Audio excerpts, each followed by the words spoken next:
Okay, so this is an overview of neurology. Starting off, we have the gyri or gyrus, which is kind of the lumps that can be found on the surface of the brain, and then the sulci or the sulcus, which is the grooves that is found in between the gyri. Now, the purpose of these is to obviously increase the surface area so that we can pack as many neurons as possible to store that kind of information in the brain. Moving on to a more surface view of the brain, the most important landmark for us here is going to be the central sulcus, which is in the middle. Central sulcus is going to be separating the frontal lobe from the parietal lobe, which is obviously like more posterior. And then the second most important landmark for us is going to be lateral fissure. The lateral fissure will be separating the temporal lobe from the frontal and parietal lobes as well.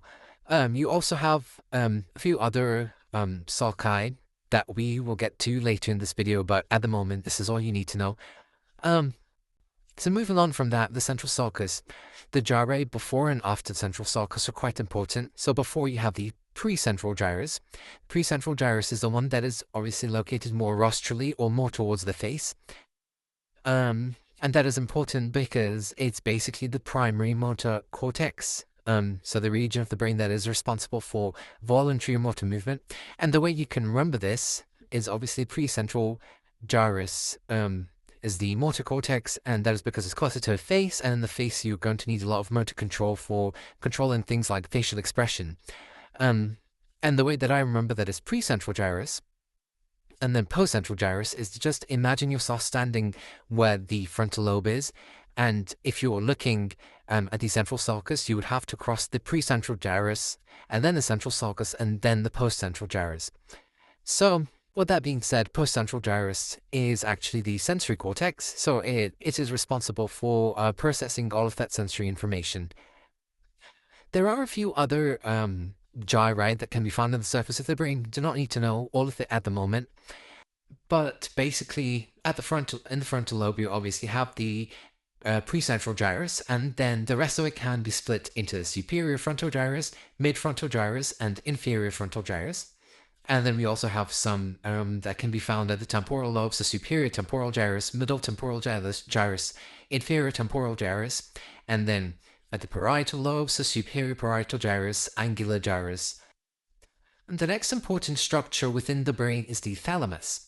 Now, the thalamus is kind of the relay center. So once you receive information from the spinal cord, it then goes onto the thalamus, and the thalamus decides which specific part of the pre or postcentral gyrus this information is going to go to.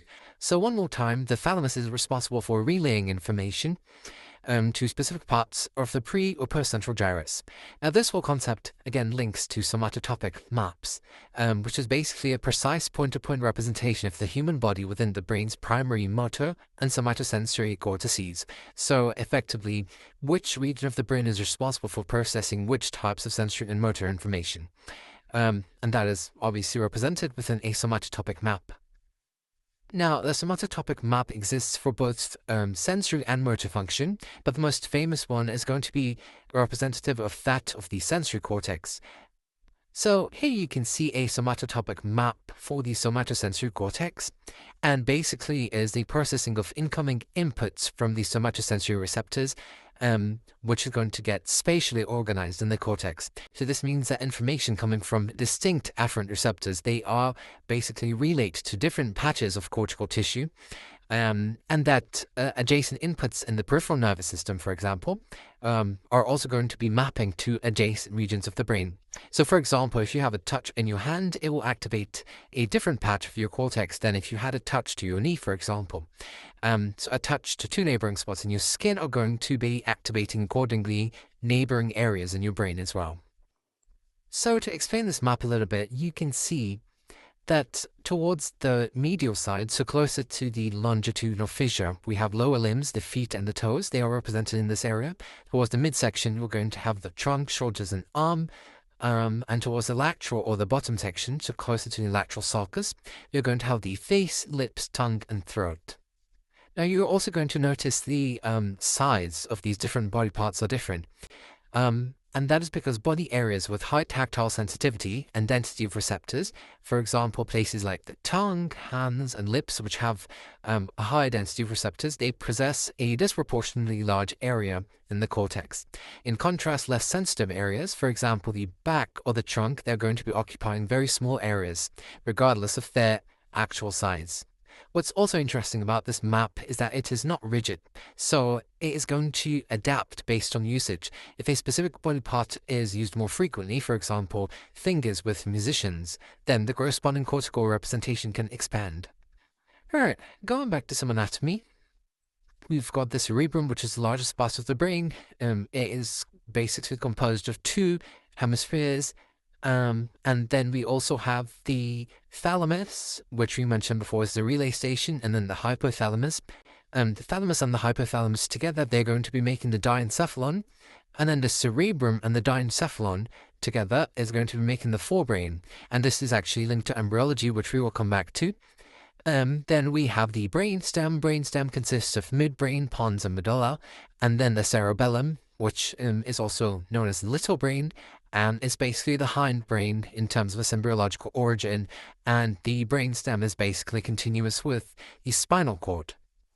Okay, so now let's go to the peripheral nervous system, which is basically composed of the spinal nerves and also the cranial nerves. And the difference between these two is simply whereabouts it comes out from.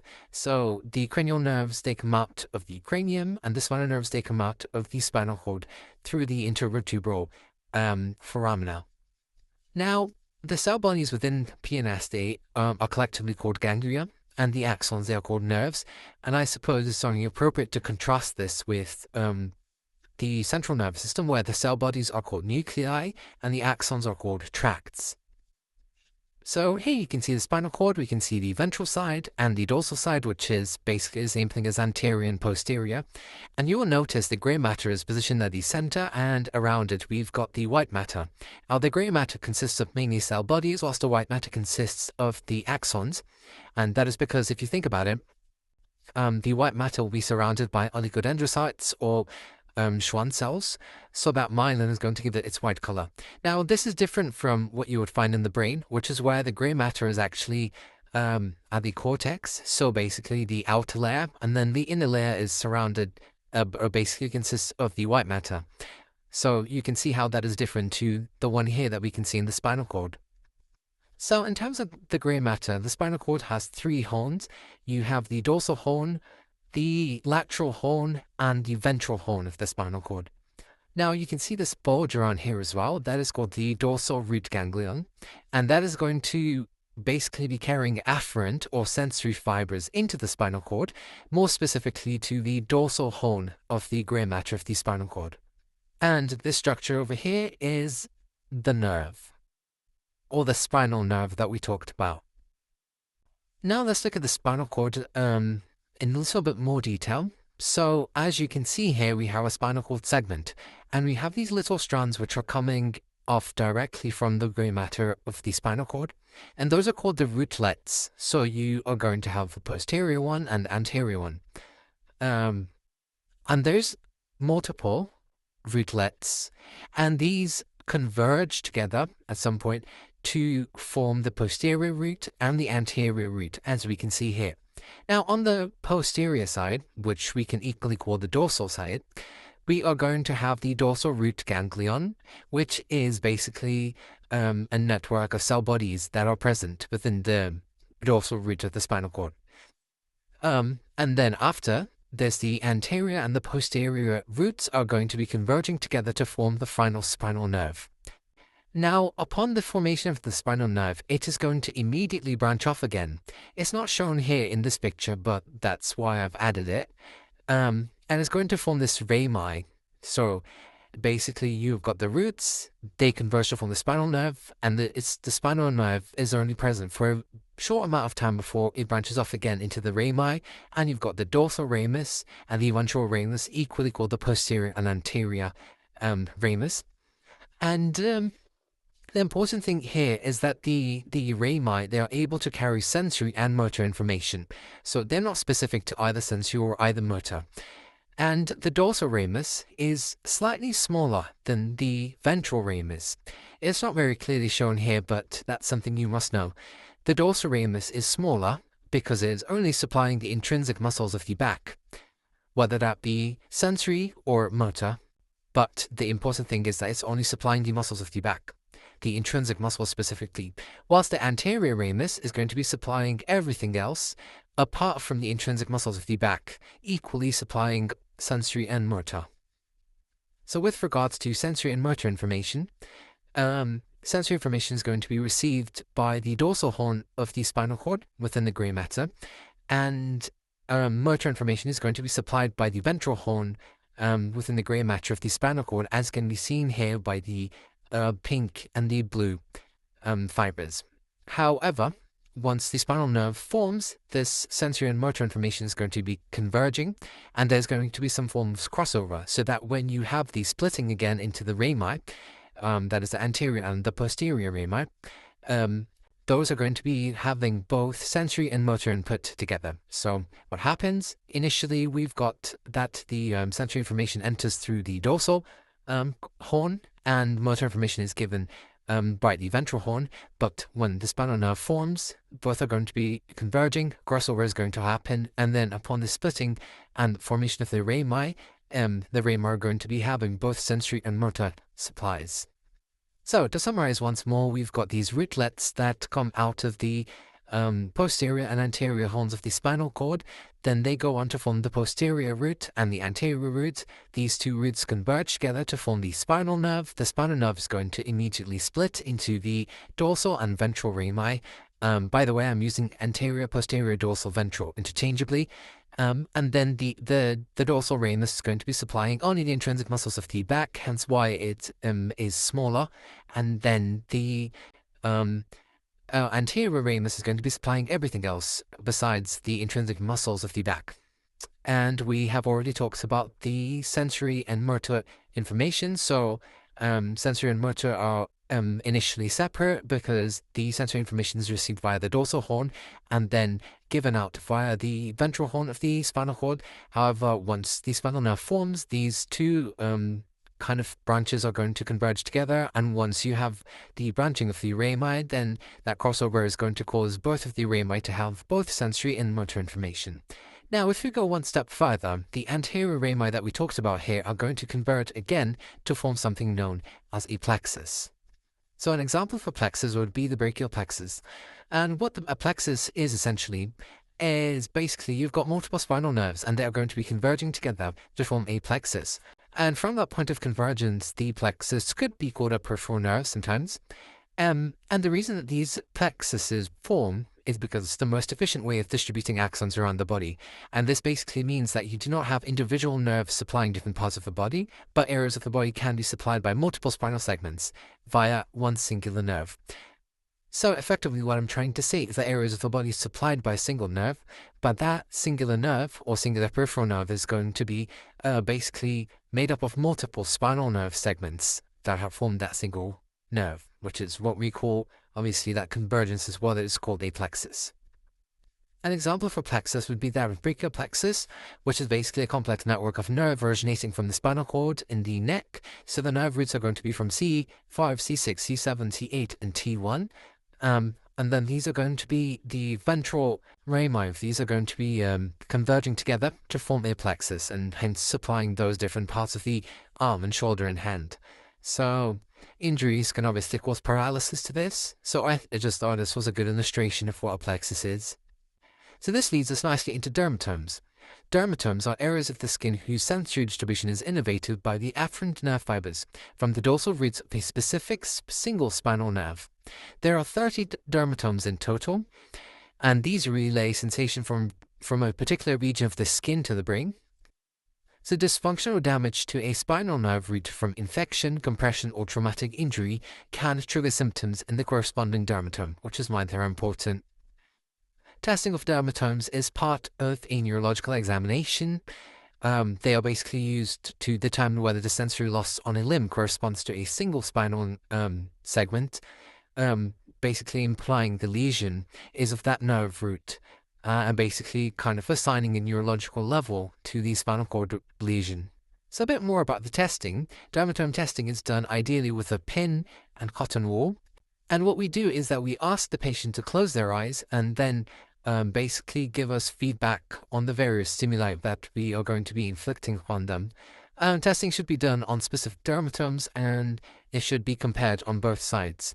So what we test for specifically is first of all light touch test, or light touch sensation, which is where you dab a piece of cotton wool on an area of skin, and then the pinprick test, which is to test for pain sensation. So you gently touch the skin with the pin and ask the patient whether it feels sharp or blunt. So in regards with dermatomes, we have a dermatome map. Now, I'm not going to go through every single one, but I'm going to go through the ones that you would have to test for in a neurological exam. So starting off, you're going to have C3 in the neck, and then C4 going down, and then C5, C6, C7 is going to be the middle finger, and then C8 is going to be the pinky finger, and then you're going to go up to T1. So the way to remember is just that the middle finger is C7, and then everything before that is going to be like all the dermatomes. So like kind of everything lateral to that is going to be all the spinal nerves before 7, and then after that is going to be above 7, and then going to T1. I hope that makes sense. And then the other important landmarks is that at the level of the nipples is going to be T4, at the level of the umbilicus is T10, and then going down to the legs you have L1, L2, L3, L4, and then also S1, which is the little toe, and then also the back of the foot that you can test for. So we move on next to myotomes. A myotome is defined as a group of muscles that is innervated by a single spinal nerve root, and myotome testing is an essential part of a neurological examination as well, especially when suspecting something called radiculopathy. Now, radiculopathy is a clinical condition which involves one or more nerves, resulting in impaired function. So the site of injury in radiculopathy is at the level of the spinal nerve root. This is going to result in things like pain, which is also known as radicular pain, weakness in limbs, numbness, or paresthesia, which is paralysis, difficulty in controlling specific muscles. Now, it's really important to note here that myotomes are much more complex to test than dermatomes, because each skeletal muscle is innervated by nerves derived from more than one spinal cord level. So every muscle is going to be innervated by more than one specific spinal nerve root, hence making this process a whole lot more difficult. Myotomes are clinically significant because they help clinicians localize neurological lesions and also diagnose radiculopathies, which affects a significant amount of the population. And understanding myotome distribution is essential for differentiating between nerve root compression and the peripheral nerve injuries, so helping in things like diagnosis. So essentially what you're looking for in myotome testing is muscle weakness of a particular group of muscles, and the results might indicate lesion to the spinal cord nerve root or intervertebral disc herniation, which is going to be pressing on that specific spinal nerve root. So the muscle strength grading scale is going to assign a rating to the degree of muscle weakness, which is often used a lot by clinicians. And in order for us to test for all of these different spinal nerve roots, we're going to be asking the patient to perform a key set of movements, which are going to basically be using these groups of muscles. So in terms of the muscle strength grading scale that we talked about, there are 5 grades. Grade 0 means that there is absolutely no contraction. Grade 1 is there's, a small flicker or trace of contraction present. Grade 2 is active movement against gravity is eliminated, so it's not present. And grade 3 is where there is active movement against gravity present. Grade 4 is active movement against gravity and resistance, so you'll basically be pushing down, trying to kind of oppose the movement that you're asking the patient to do. And then grade 5 is going to be normal, so normal power. So in order to test for C5 myotome, you're going to be asking the patient to flex their elbow as shown here, and then basically after the patient has been instructed to do this, the examiner is going to provide resistance at the wrist, and the patient is going to try to resist, kind of to overcome that resistance. So this has to be tested with the forearm in supination. Remember, supination, pronation. And this primarily is going to test for the biceps and brachialis muscles. So some clinicians, they might also test for shoulder abduction. So testing for shoulder abduction, which would be testing the deltoid muscle, can be used as an additional assessment for the C5 nerve root. Remember to do this and test both sides. So C6 myotome can also be tested with the elbow flexion, so basically kind of the same movement. But what usually happens is that clinicians test the C5 myotome using the shoulder abduction one, so that C6 can be tested through elbow flexion, but essentially it tests both. So for C7, elbow extension is going to be performed. So what happens is that you basically instruct the patient to extend their forearm, and there's going to be resistance applied at the back of the forearm, right above the wrist. So the patient must begin their extension from a fully flexed position, and that is because this part of the movement is most sensitive to a loss of strength. So what this tests effectively is the triceps, and you have to again do in both arms to test for asymmetry. Next is C8. So C8 is basically we test it using finger flexion. So you have to first of all examine the patient's hands. You have to look for intrinsic hand, thenar and hypothenar muscle wasting. And what this is, thenar is basically like thumb side and hypothenar is pinky side muscle wasting, which is an indication of significant nerve damage. And thenar wasting, so the thumb side basically suggests median nerve issues, things like carpal tunnel syndrome, while hypothenar wasting suggests ulnar nerve issues. So after you have done this, so after this initial inspection is done, you have to test the patient's grip by having the patient hold the examiner's finger in their fist tightly, and then instructing them not to let go while the examiner attempts to remove them. So normally what happens is that the examiner cannot remove their fingers from the patient's grip. What this tests for is their forearm flexes as well. And then you have to obviously compare both hands for strength asymmetry. Then we test for the T1, which is finger abduction. So you basically test the intrinsic muscles by having the patient abduct or fan out all of their fingers. You have to instruct the patient to not allow the examiner to compress them back in. Normally, one can resist the examiner from replacing the fingers, and that is all we're going to test for in the upper limb. So next we move on to testing the lower extremities, starting with L2.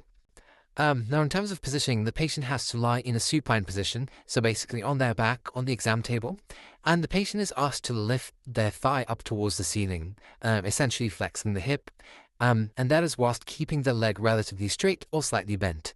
Now, in terms of resistance, the examiner is going to place one hand on the distal anterior thigh, so that means just slightly above the knee, and it's going to apply this downwards pressure, resisting the patient's effort to tilt their leg up.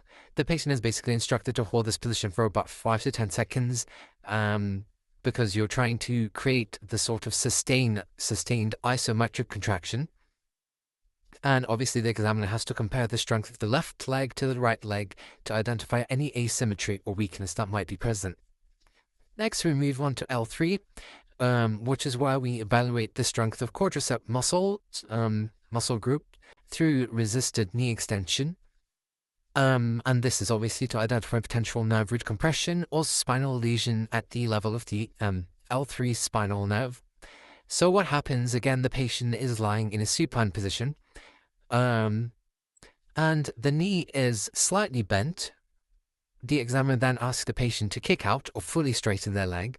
The examiner applies downward pressure on the patient's shin while the patient attempts to extend the knee, and the contraction is then held for about 5 seconds because you want to ensure that that isometric hold is present. And then obviously the examiner is going to compare this on the opposite leg to check for asymmetry and identify for any unilateral weakness. Moving on to the L4 myotome. the examiner is primarily assessing the strength of ankle dorsiflexion, which is the ability to pull the foot upwards towards the face. So patient again is lying in the supine position, and the examiner is going to instruct the patient to pull your foot up towards your face. The examiner will then place their hand on top or the dorsum of the foot to kind of apply resistance, and the patient is asked to resist as the examiner tries to push the foot downwards towards plantar flexion, just pointing the toes. The contraction then is held for approximately 5 seconds, and then it's tested on both sides. In order to test for L5, it will be primarily focusing on big toe extension. So the patient will lie in a supine position. The examiner will ask the patient to pull their toe upwards, so basically extended, essentially pull it towards their face. And once they start the movement, the examiner will then place their thumb or hand on top of the big toe and apply downwards pressure, and then ask the patient to resist that pressure. And then this will have to be repeated on the other foot for symmetry. So those are the important myotomes for testing in neurological examinations. Next, I think it's useful to go to some embryology. So I'm going to assume you've got a basic understanding of embryology.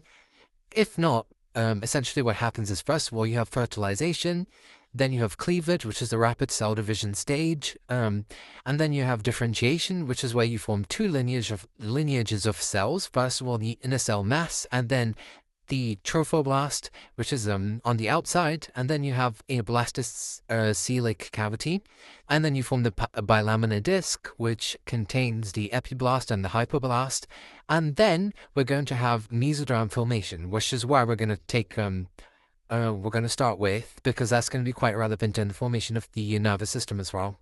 So what we've got here is our bilaminar disc. You've got the amniotic sac on top, and then the yolk sac, and then you've got the bilaminar disc, so the epiblast and the hypoblast. And what we're going to form here is the primitive streak, as you might have heard of before, and this is necessary for the formation of the third layer, which is the mesoderm. Now, I doubt it's very clear in this picture, but what you have to imagine is that this whole thing is basically like two spheres in 3D, and on top of it, you've got the primitive streak. Now, the primitive streak will create an invagination. So in this view, you'd have to imagine we have the two spheres, and then we have made a cut through the middle of it. And essentially, this invagination is going to cause the formation of a new layer. First of all, it's going to cause the formation of the definitive endoderm. So from the hypoblast, it's going to be converted into endoderm. That is what makes up the bottom layer. And then this ultimately leads to the formation of a complete new layer, which is a mesoderm, as we can see in the middle. So what happens is that by day 16, our bilaminar disc has been converted into a trilaminar disc. So now you have 3 layers, which are the ectoderm, mesoderm, and endoderm. Okay, so now I have a better image, which is a cross-section showing us all 3 layers. Now, by the end of the 3rd week of development, around day 17, I would say so, is where we can see the notochord, which is a primordial structure that is actually found within the mesoderm. So it's derived from the mesoderm, specifically from the axial mesoderm. And the significance of this notochord is that it's going to stimulate the ectoderm on top of it to differentiate into neuroectoderm. So effectively, it's going to lead the ectoderm right above it to turn into neuroectoderm, which is a specialized type of ectoderm. So effectively, this neuroectoderm is a portion of the ectoderm that thickens, and it actually forms the neural plate as well. So it can also be called the neural plate, and you've got a neuroectoderm in the neural plate. So the neuroectoderm is basically the base tissue, but as the neural plate starts to fold inwards, because remember, effectively you're trying to form a neural tube out of this, the neuroectoderm becomes your central nervous system, which is the brain and the spinal cord. And the neural crest cells, these are effectively specialized groups of cells that are located at the very lips or edges of the neural tube. So as the neural tube closes, these cells pinch off and they migrate away to various parts of the body. Okay, so once more, everything basically starts with the notochord, which is found in the mesoderm, which is the middle layer of the 3 layers of the trilaminar disc. And the notochord is going to start sending signals, and these signals are going to tell the ectoderm directly above it to stop being skin cells and start being nerve cells. So effectively converts the ectoderm right above it to become nerve cells. And then what happens is that all of these cells in that top layer is going to basically form and thicken into a long rectangular strip, and this is going to be called the neural plate. Now, every cell in this thickened strip is going to be called the neuroectoderm, and this is effectively the parent tissue for your entire nervous system. So the neuroectoderm is what makes up all of your nervous system. Now, this neural plate, it does not stay flat. The edges start to rise up like two waves, and then the middle of it is going to sink down. So it's kind of like, imagine folding a piece of paper into a U shape. You're going to have like a deep valley in the middle, which is called the neural groove. And then the high peaks are going to be called the neural folds. So the neural groove and the neural folds. So as these two waves or neural folds reach towards each other, they actually end up meeting in the midline and they close the tube. So something very interesting happens at the tips of these waves. So you first of all get the neural tube forming. So the two waves, they meet, they fuse together, and they form a perfect hollow cylinder. This cylinder is going to sink below the surface, and this is what is going to be our neural tube. And this is going to be made up of neuroectoderm. It stays in the middle of your back, and it's going to become the brain and the spinal cord. So just as the tube is closing, you have a small group of cells at the very crests or like edges of these waves that decide that they do not want to be part of the tube, nor do they want to be skin. So they break away before the tube seals shut. And these are what are called your neural crest cells. So actually you can see that better here. We've got the neural crest cells that are just right at the edges of the neuroectoderm or the neural plate. And once that neural tube is formed, then these neural crest cells, they're going to break off and they're going to scurry all over the embryo. So once the neural tube is formed, you're going to have the neural crest cells also being present there, as you can see in this image. But they run into a problem, because effectively, since they are derived from the ectoderm, they start as stationary epithelial cells. Now, they then undergo a process called epithelial to mesenchymal transition, or EMT, and they lose their stickiness and transform into crawling mesenchymal cells. That is because their original epithelial cells were stationary. So once detached, they then travel along specific pathways throughout the embryo to reach their final destinations. Now, these neural crest cells, they can differentiate into an astonishing variety of structures depending on where they settle. So, first of all, they can create the peripheral nervous system. So all sensory sympathetic and parasympathetic ganglia and Schwann cells, which instigate the parasympathetic nervous system, they can have a role in the face and skull. So most of the bones and cartilage of the face and neck are basically also called the craniofacial mesenchyme. Skin pigment, so melanocytes, which are the cells responsible for skin and hair color, they are also derived from the neural crest cells, and the heart and glands. So part of the heart, including the aorticopulmonary septum, if you can remember, the adrenal medulla, they're all derived from the neural crest cells. So they are quite important and quite varied.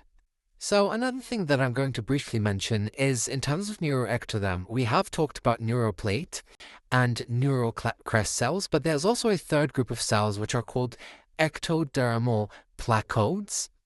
And what these are is that they're basically localized thickening of the embryonic surface of the ectoderm that appear early in development, mainly in the head regions.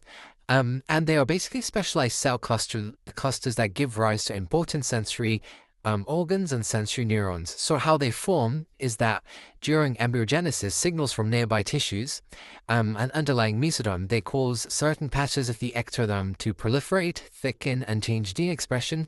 These patches become placodes, as they call it, which then invaginate, migrate, or differentiate to specific structures.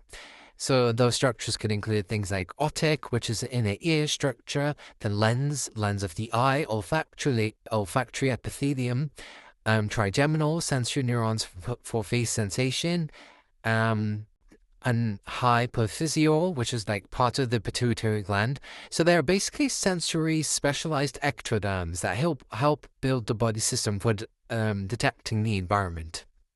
Now, going back to the neural tube, this whole process of the formation and the closure of the neural tube is called neurulation.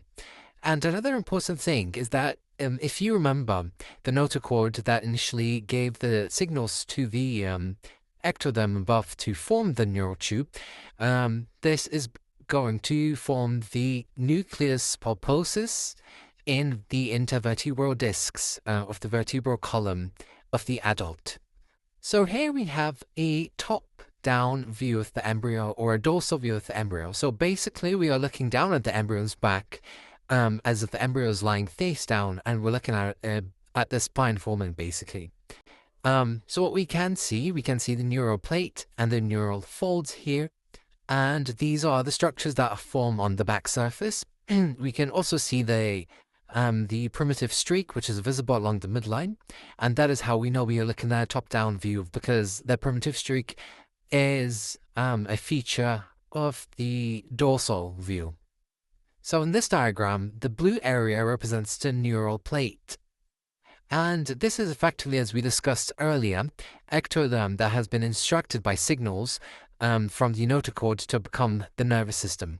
So the nervous system basically starts as a flat patch of skin-like tissue. And from having this, we are going to have a neural groove start appearing. And this is where the midline starts sinking to form a groove, and the edges end up rising, and these form the neural folds. And that's how you can see in this diagram that we have got the neural grooves and also the neural folds. So you have the sinking and then the edges rise, forming the neural folds. It's kind of like the plate is bending inwards, like a taco shell. So what happens then, we can see now that we have got two neural folds on both sides. These neural folds, they start moving towards each other.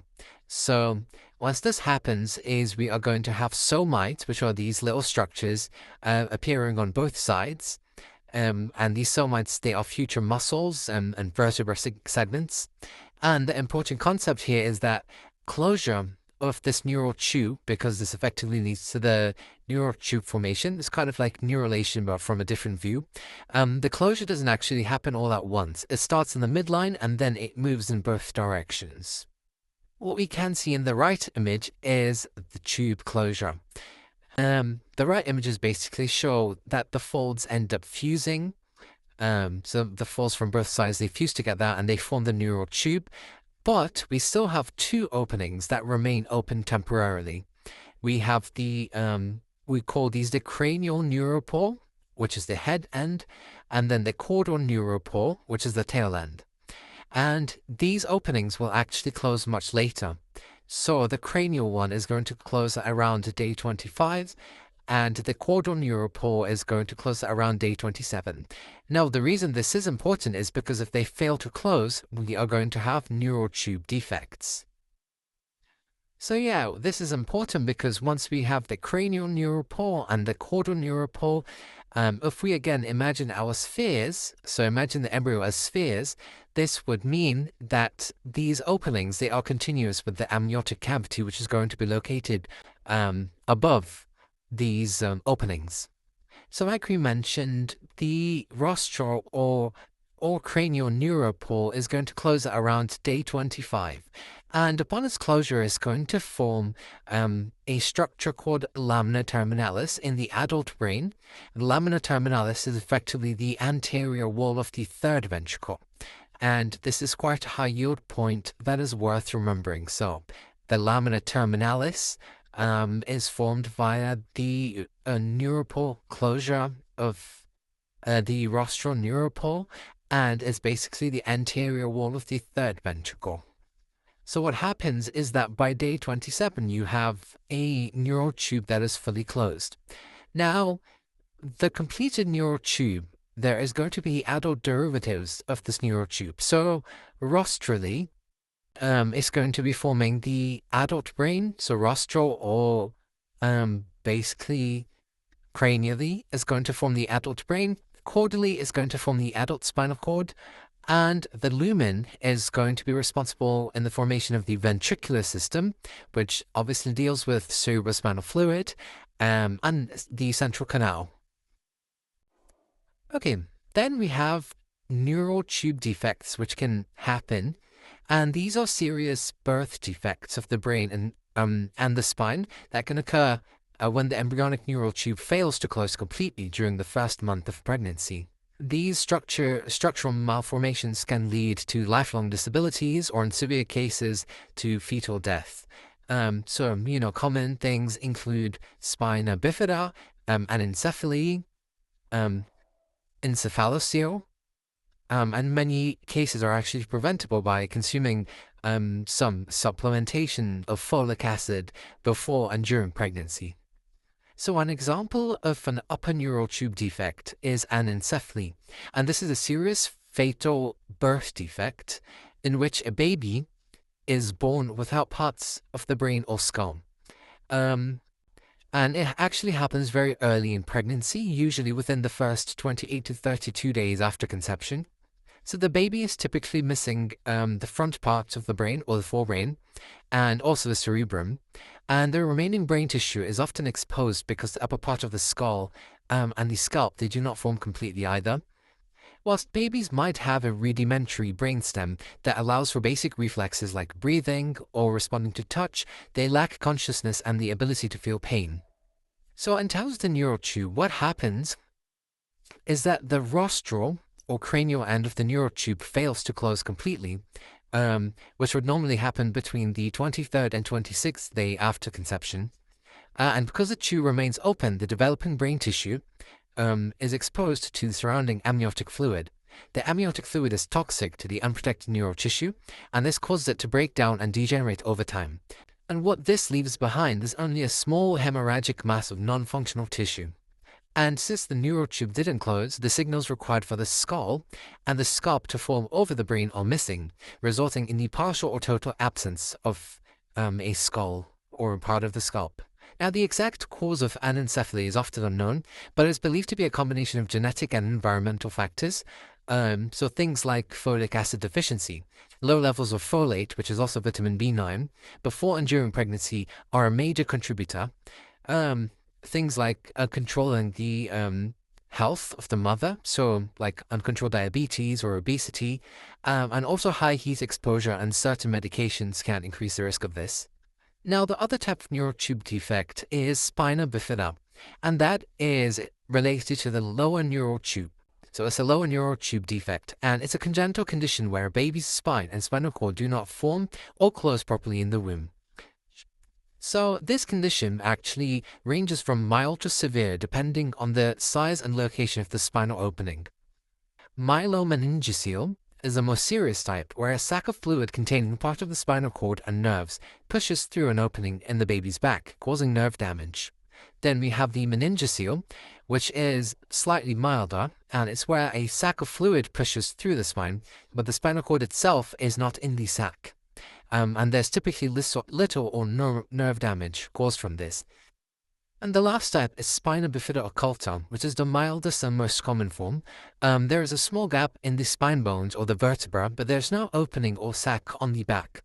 Most people with this hidden form never know that they have it. So similarly, a lack of folic acid or vitamin B9 before and during pregnancy is a major risk factor for this. So at around the 4th week of development, we are now having a look at the neural tube again, and you can see that it has formed 3 separate dilatations. So at the cranial end, we can see that the bulge is slightly bigger, and then we have another bulge in the midbrain, and then another one in the hindbrain. So yeah, we basically split them into these 3 sections: the forebrain, which is also called the prosencephalon, the midbrain, which is also called the mesencephalon, and the hindbrain, which is also called the rhombencephalon. So these are also called our primary vesicles, and that is because these dilatations will go on to form subdilatations even more, so they're going to form even more, a couple of more bulges from these initial bulges, and that is what we are going to be calling secondary vesicles. So not only is this neural tube getting bigger and bigger, but it's also thickening because of the proliferation of tissue around the walls. So then we are going to have the secondary vesicle formation. So the forebrain, or the prosencephalon, is going to form subdilatations, and these are going to be the telencephalon and the diencephalon, as you can see in the diagram. And telencephalon is going to correspond in the adult to the cerebral hemispheres, whilst diencephalon is going to correspond to the thalamus and the hypothalamus. The midbrain or mesencephalon is going to be staying the same, so it's going to form the mesencephalon in the adult derivative as well, hence corresponding to the midbrain. The hindbrain is then going to split into the metencephalon, which will go on to form the pons and the cerebellum, and then also is going to form into the myelencephalon, which is going to form the medulla oblongata. Now, the midbrain structure does not really change a lot from the primary to secondary vesicles, apart from the fact that its lumen is going to get slightly narrower. And that is important because that narrow lumen is going to correspond to the cerebral aqueduct in the ventricular system, which we will circle back to. So what ends up happening is that the telencephalon, which remember in the adult derivative corresponds to the cerebral hemispheres, it kind of grows around and downwards to the point where it starts encapsulating the diencephalon, as we can view here. And what it means is that effectively in the adult derivative, the diencephalon is going to be completely hidden by the telencephalon, and hence the thalamus and associated structures, that is the diencephalon, is going to be completely inside the cerebral hemispheres. So now we're moving on to this 3D image. So this is actually a continuation of what was happening to the neural tube. So neural tube is not only forming dilatations and kind of getting bigger, but it's also folding in other dimensions, as we can see from this lateral view. And that is because the embryo itself is folding at this stage. So this leads to the development of certain flexures. So as we can see, from this diagram, we can see the primary dilatations, so the prosencephalon, mesencephalon, and rhombencephalon. And we can see that within this, we are going to form certain flexures. So first of all, you have the mesencephalic flexure, and then the pontine flexure, which is around the area where the pons are going to be located, and then the cervical flexure. So cervical flexure is actually what separates the brain from the spinal cord, because continuation of this flexure is going to lead to the spinal cord itself. Yeah, so this is only the first stage. From here, we're going to go on to form the secondary vesicles as well. So further dilatations are going to be present within this, and then as we talked about earlier, there's going to be the telencephalon fully engulfing and kind of encapsulating or surrounding the diencephalon. So try to kind of visualize what we talked about earlier.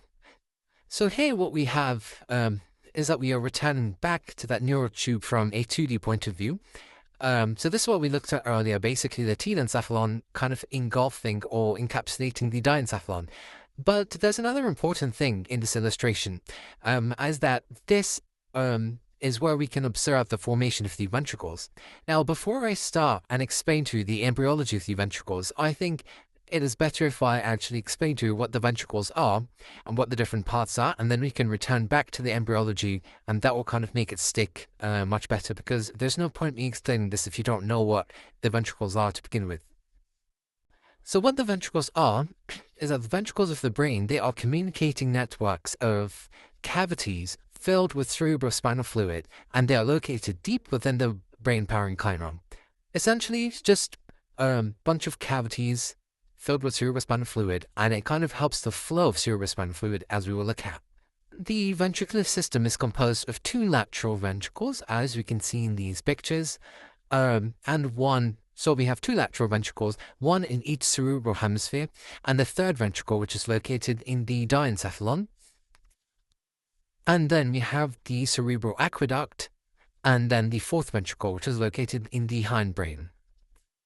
Then we have something called the choroid plexus, and this is located within the lateral, third, and fourth ventricles, and they produce cerebrospinal fluid through specialized cells called ependymal cells. And what the choroid plexus is, effectively, it's a network of specialized blood vessels and epithelial cells that's located in the ventricles or chambers of the brain. So in addition to having a function in terms of producing cerebrospinal fluid, it also protects the brain, transports nutrients, and removes wastes, and all of this is obviously done through the CSF.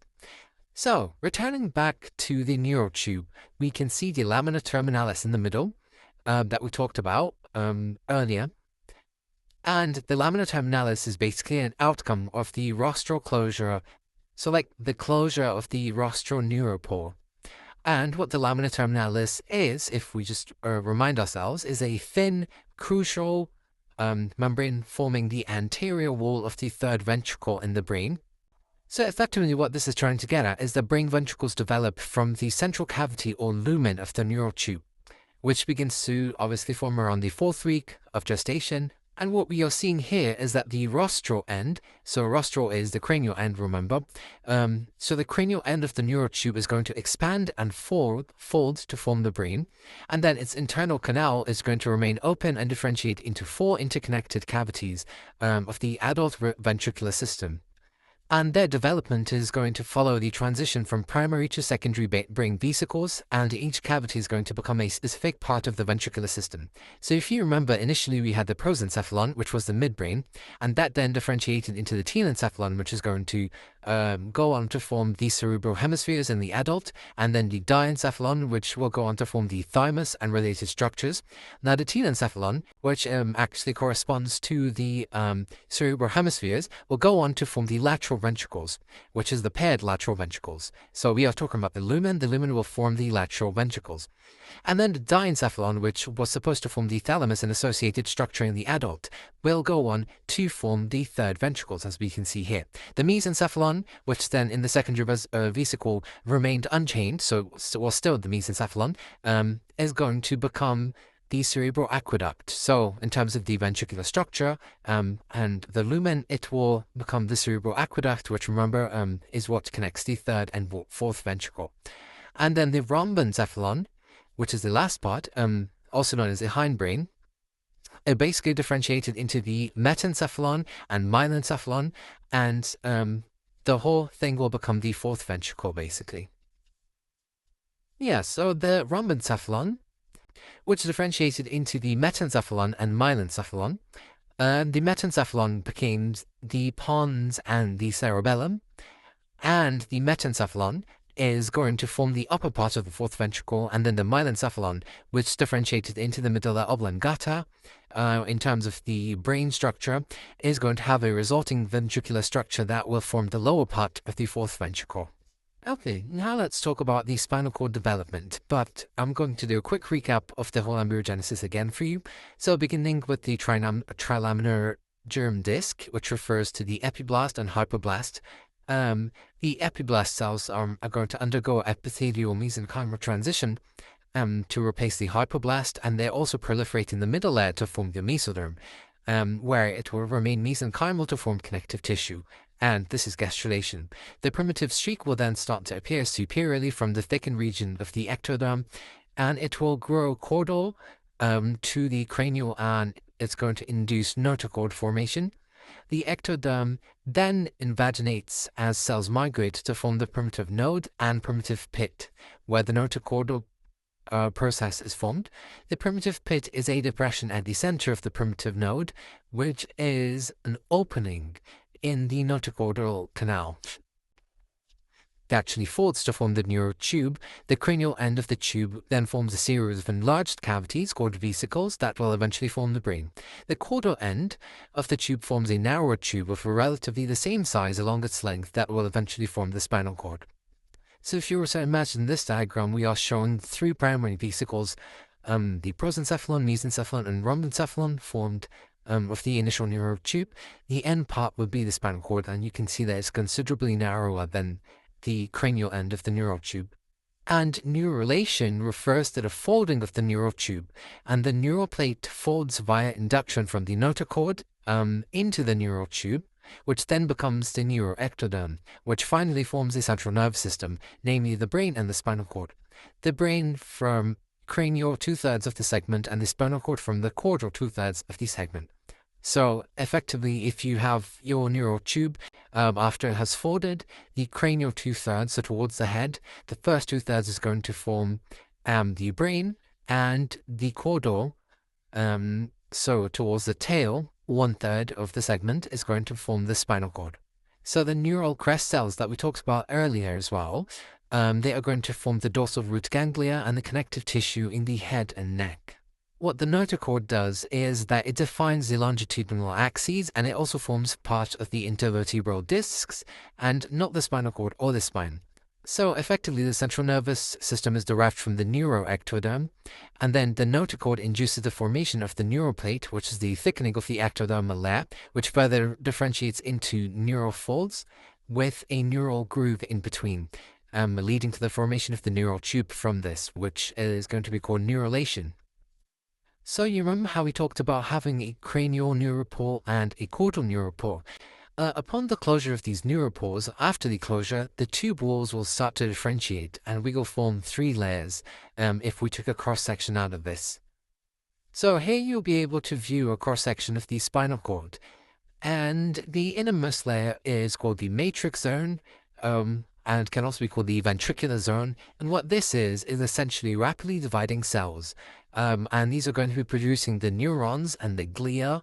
So glia is like the complementary cells of the nervous system, things like microglia, for example. And then moving outwards, we've got the mantle zone, which is going to constitute and become the grey matter of the spinal cord. So that's effectively the middle layer. And then we've got the marginal zone, which is the future white matter. So it's the outermost layer.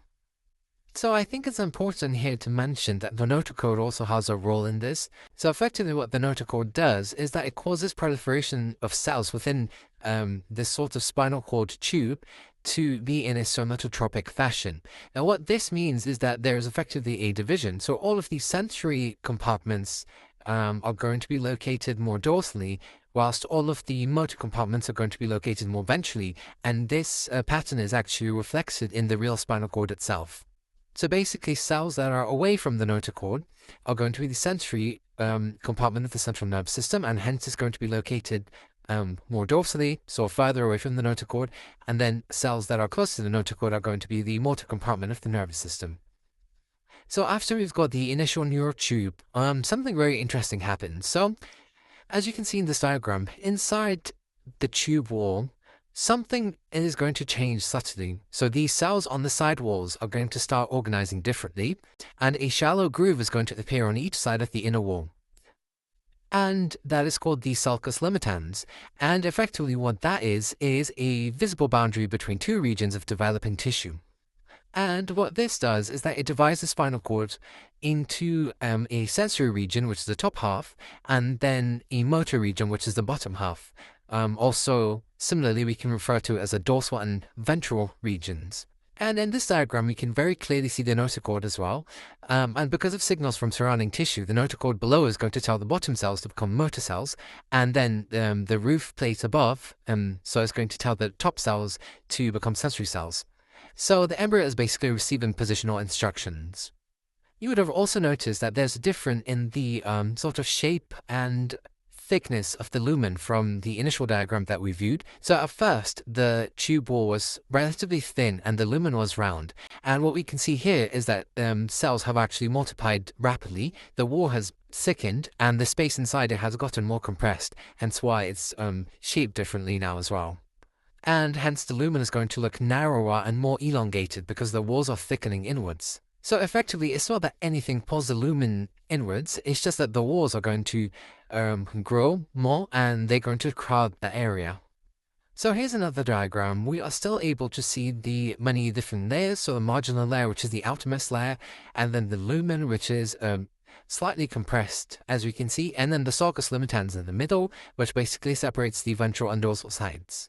And effectively what the sulcus limitans does is that it separates the bulk of the spinal cord tissue into dorsally located alar plate and ventrally located basal plates. So all that it is effectively just a groove, separates the main bulk of the spinal cord tissue into 2 compartments. The one that's located the most dorsally is going to be the alar plate, and the one located most ventrally or anteriorly is called the basal plate. And as we discussed earlier, the alar plate is going to be sensory in function because it's dorsally located, and then the basal plate is going to be motor in function because it is ventrally located. Now, as we talked about, the alar plate is a dorsolateral thickening, which is sensory, and is basically going to be receiving axons from the dorsal root ganglion, and is hence going to become the dorsal horn in the adult spinal cord. So effectively, that area over there is where it's going to be receiving the axons that kind of like branch off or synapse at the dorsal root ganglion, which is going to be located dorsally, and hence it is the dorsal horn of the spinal cord. Similarly, the basal plate is going to contain neuroblasts of the ventral and the lateral horns of the spinal cord, and in the adult spinal cord, it will correspond to the ventral horn.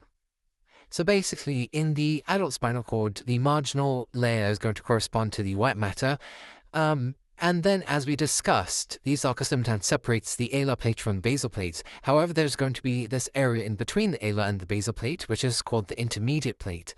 And this region is going to be responsible for autonomic functions, and hence it is the autonomic region. And in the adult spinal cord, this will correspond to the lateral horn of the spinal cord. So the alar plate is going to be the dorsal horn, intermediate plate will have autonomic function and be the lateral horn, and then the basal plate will have motor function and be the ventral horn. So basically the lateral plate, or the autonomic region, is going to include the visceral, afferent and efferent nerve fibers as well. So what then happens is that you've got motor axons grow outward and sensory axons grow inward, and then they are going to meet at one point and end up forming the mixed spinal nerve. So then they run into a problem, because initially the spinal cord is going to be the same length as the vertebral column. However, later the vertebral column is going to grow much faster. And what ends up happening is that in the adult, the spinal cord is going to end at the level of L1 or L2, and its roots are going to stretch downwards, which is what is called the cauda equina. So just to go over this again so that it sticks, first of all, initially we have the spinal cord length being the same as the vertebral column length, so everything essentially lines up perfectly, as we can see in the first part of this diagram.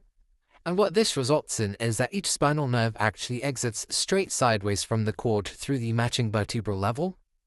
So basically, the cord segment T6 is going to exit at the T6 vertebra, and the cord segment L2 is going to exit at the level of L2 vertebra. And there's no stretching or angles, so it's just going to be horizontal nerves exiting. Around the third or fourth months of development, the vertebral column starts growing a lot faster than the spinal cord, as we can see in the second image. So what this means, the cord is not actually shrinking, the spine is just elongating more rapidly. And effectively, the cord is going to end much higher than the vertebral column. So at birth, as we can see in this diagram, the conus medullaris, which is the end of the spinal cord, is going to end at approximately the level of L3. But in the adult, the cord is going to end at the level of L1 or L2. So this means that the lower vertebral levels no longer contain cord tissue. So the lower spinal nerves still need to exit at their original vertebral foramina, but now the cord segment is much higher, so the nerve roots must travel downwards before exiting. And these elongated roots, they form the cauda equina, also known as, basically translates into horse tail. These are not cord tissue, they are nerve roots that are just floating in cerebrospinal fluid. So what it is that the spinal cord tissue exists from the level of the brainstem down to the L1 and L2 in the adults, and this region is going to contain grey matter, white matter, neurons, tracts, and this is the actual spinal cord, so it is the solid neural structure, and it's still surrounded by the cerebrospinal fluid, but below the level of L1 and L2, there is no spinal cord tissue.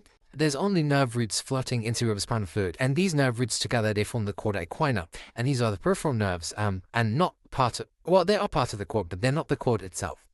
They are dorsal roots, ventral roots, and spinal nerve rootlets. So remember, above L2 is going to be contain the spinal cord, and below L2 is going to contain nerve roots only. So going back to the development of the spinal cord, we know that the dorsal root ganglia, they come from neural crest cells. So these neural crest cells basically migrate outward early, and they position themselves near the intervertebral foramina. And as the spine elongates, the dorsal root ganglia stay near the exit points as the cord moves upward. Yeah, so if we just look at the first and second pictures in this diagram, we can see that the dorsal root ganglions, they stay near the exit points, and then the cord appears to be moving upwards, but it's not actually, because essentially just the vertebral canal is outgrowing the spinal cord. And what you can also see is that the dorsal roots, they lengthen between the cord and the dorsal root ganglion, as we can see the difference between the first and the second picture. So there's obviously like a lengthening of the roots. And this is not because the ganglion is moving or changing position, but it's just because the cord is changing position, again, due to the relative growth of the vertebral column, kind of in comparison to the cord. So the cord is not shrinking, but it appears as if it has moved higher because the growth of the vertebral column far exceeds it. Now we also have meninges. So meninges, they arise from the mesenchyme that are surrounding the neural tube. They differentiate into dura, arachnoid, and pia mater. So dura has an origin of mesoderm, which is the tough outer sheath. Arachnoid is neural crest and also mesenchyme, so partially derived by the neural crest cells. And it's kind of like web-like, and it's the middle layer of the meninges. And then pia mater is derived strictly from neural crest cells, and it actually tightly adheres to the cord. So again, if we look at the first picture, initially the meninges match cord length exactly, but when the vertebral column elongates, the meninges, they stay attached to the vertebral canal wall, and the cord stops extending downwards. And as you can see, this basically leads to the meninges extending further down than the spinal cord. So because the meninges follow the vertebral canal rather than the cord itself, the dural sac extends down to about the level of S2 vertebra, even though the cord stops at L1 or L2. Now, as we can see this in the last image, it is going to roughly end at the level of S1, although the cord has ended far up. Now, inside this dural sac, below the cord, you will have cerebrospinal fluid, nerve roots, and the filum terminale, which we will come back to. So coming back to the filum terminale, remember the pia mater was the layer that was basically kind of associated and a little bit stuck with the spinal cord. And what happens is that originally the pia mater continues past the conus medullaris as a thin strand. So conus medullaris is just the end of the spinal cord. Initially, it continues past it, and this strand is actually going to persist although the spinal cord has ended, and that strand is what we call the filum terminale. So in this diagram on the right, you can see that we have the dural tube and the end of the dural sac. And this is going to be quite relevant in terms of trying to explain the filum terminale in its different parts. So the dural sac, as we can see here, is basically the upper and wider portion of the spinal dural membrane, and it's what encases the spinal cord and the chorda equina. So it's kind of an extension of that because initially it's going to encase those two structures. And then the dural tube basically refers to the continuation of the dural mater beyond the dural sac termination. And so we are talking below the level of S2, and that is because it invests the filum terminale. Now, this is going to make a lot more sense when I come to this next point, which is, so the strand that we talked about, the strand that persisted, which was known as filum terminale, it actually has two parts. First of all, we've got the filum terminale internum, which is actually inside the dural sac, as we talked about. The dural sac is also what encases the spinal cord and the the conus medullaris, sorry. So the filum terminale internum is inside the dural sac, and it is consisting of pia only, and it runs between L2 and S2. And then we have the filum terminale externum, which is actually outside the dural sac, but it is still covered by dura, so the dural tube there we can see here, and it actually runs from S2 to the coccyx. So the function of the filum terminale externum is that it anchors the spinal cord inferiorly so that it does not move excessively by basically binding it to the coccyx. It's basically thought of as a stabilizing ligament. So linking this to a more clinical context, we can ask ourselves, why is a lumbar puncture safer below the level of L3, looking at these diagrams? So it would be safer because actually below L2, there is no spinal cord, and there's only floating nerve roots, and the needle is actually able to move these floating nerve roots aside. So this anatomical safety exists because of this embryological mismatch between the vertebral canal and the cord itself. Okay, so now let's do a little bit about cranial nerves. Now, the way that cranial nerves are different to spinal nerves is that spinal nerves tend to exit through the vertebral column, whilst cranial nerves exit through the cranium directly. Now, the way we can divide these is we can classify them as special sensory or somatic efferent.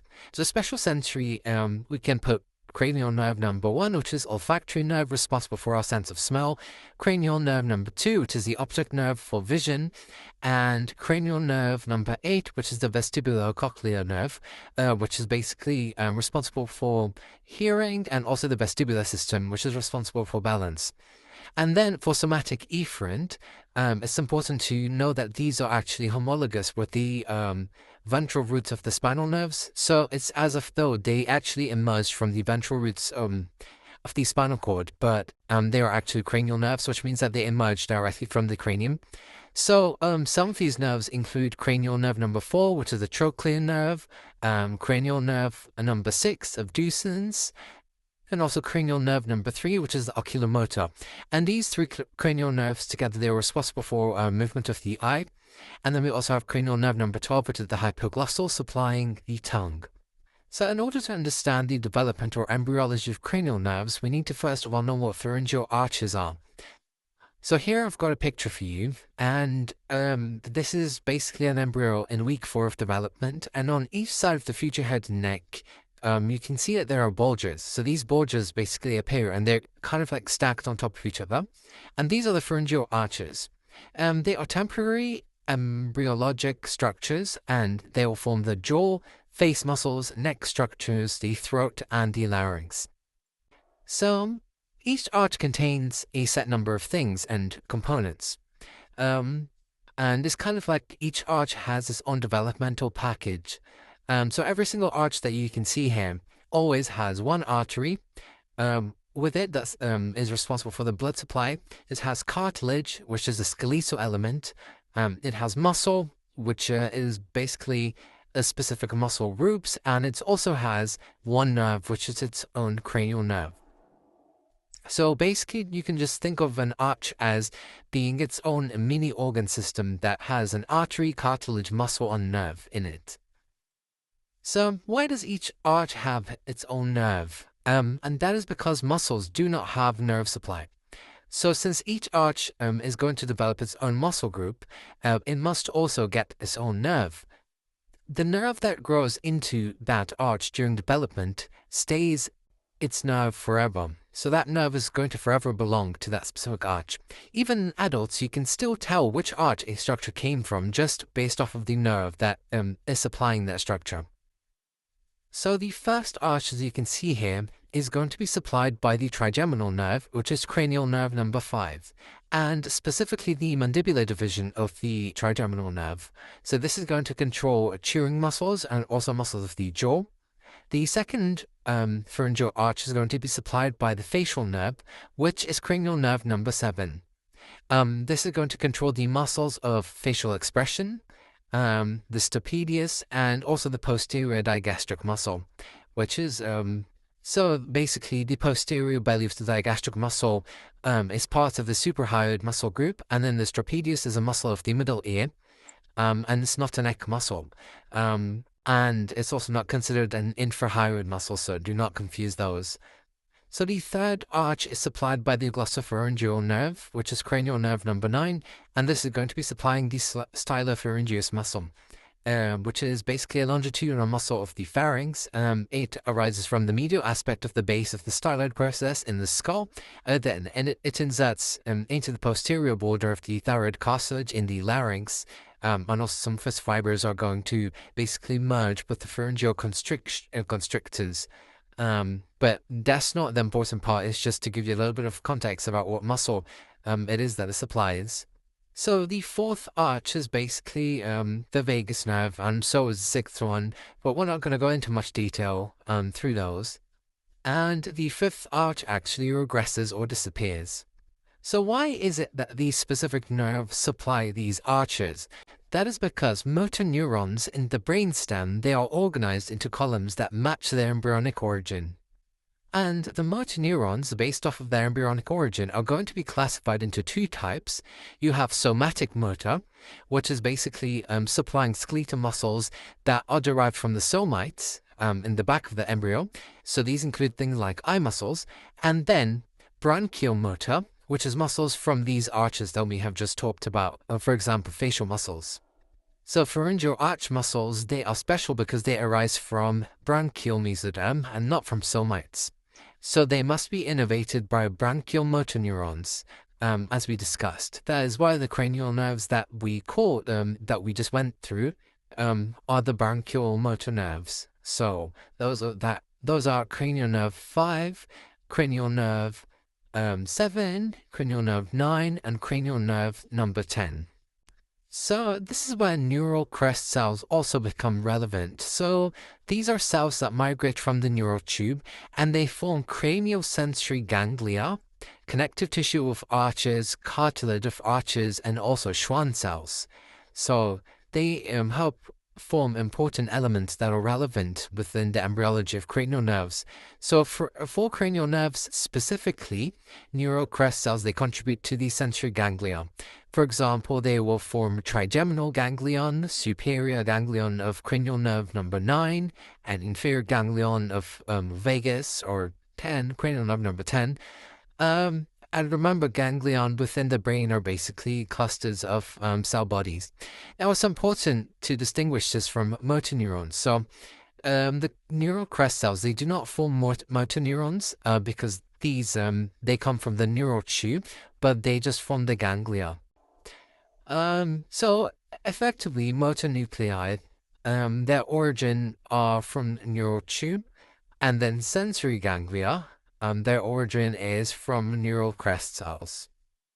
So the origin kind of differs based off of the function. Motor nuclei, neural tube, sensory ganglia is the neural crest cells. Now, one cranial nerve that is quite a sneaky one is the spinal accessory nerve, which is cranial nerve number 11. And the reason for that is because most cranial nerves actually start in the brainstem, but cranial nerve number 11's motor neuron actually starts in the cervical spinal cord, so more specifically at the level of C1 to C5. Then it goes on to do something really strange. So it actually starts in the spinal cord and then it travels upwards, enters the skull through the foramen magnum, and then immediately exits the skull through the jugular foramen, and it goes to the neck muscles. So it basically enters the skull only to leave it again. That is why it's called a sneaky type of nerve, because initially technically it's the spinal nerve, but then it enters the cranium and then it exits the cranium. So this creates this whole situation. All right, now let's talk about the action potential. So starting off with what even is an action potential. An action potential is a rapid change in the electrical potential across the plasma membrane of a cell. So what is it? Rapid change in the electrical potential, so potentially the charges across the plasma membrane of a cell. Where this happens is that it can take place in neurons or nerve cells, but it can also take place in muscle fibers and endocrine cells. So all of these cells, they are able to generate action potentials. Why are action potentials necessary, you may ask? They are basically necessary for intracellular or intercellular communication. So neurons initiate cell-to-cell communication between each other. Muscles, they initiate steps leading to muscle contraction, and endocrine cells, they initiate hormone release, for example, the release of insulin. So, we're going to go through an action potential now using this neuron, but first of all, let's briefly talk about the components of a neuron. So, we've got dendritic trees that are coming off of the soma or the cell body, as we can see here. And then we have got the axon hillock, which is kind of the neck of the neuron. And then moving down, we have the axon, which is surrounded by myelin sheath, and then axon terminals at the end. And what the axon does is basically carry signals away from the soma or cell body towards the axon terminal.